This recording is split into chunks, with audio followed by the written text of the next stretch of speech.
आप पूरे ब्रह्मांड में कहीं भी ऐसे व्यक्ति को खोज लें जो आपको आपसे ज्यादा प्यार करता हो। आप पाएंगे कि जितना प्यार आप खुद से कर सकते हैं उतना कोई आपसे नहीं कर सकता।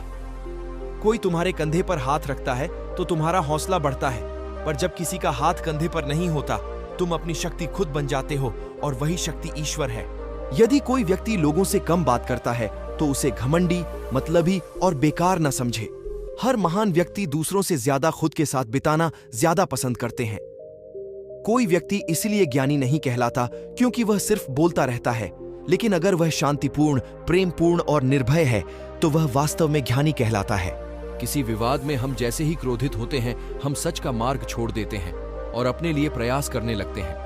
आपके पास जो कुछ भी है उसे बढ़ा चढ़ाकर मत बताइए और ना ही दूसरों से ईर्ष्या कीजिए। घृणा घृणा से नहीं, प्रेम से खत्म होती है, यह शाश्वत सत्य है।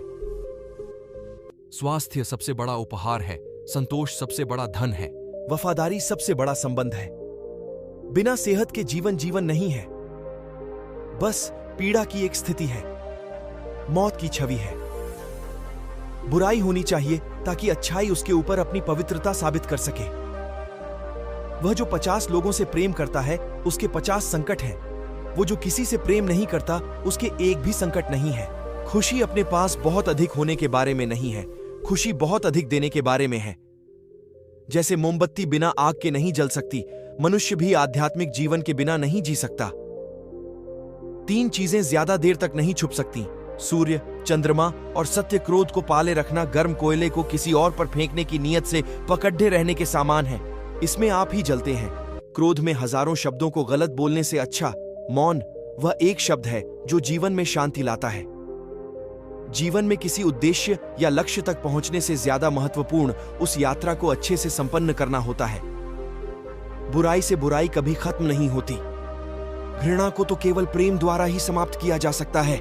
यह एक अटूट सत्य है। जीवन में हजारों लड़ाइयां जीतने से अच्छा है कि तुम स्वयं पर विजय प्राप्त कर लो। फिर जीत हमेशा तुम्हारी होगी, इसे तुमसे कोई नहीं छीन सकता।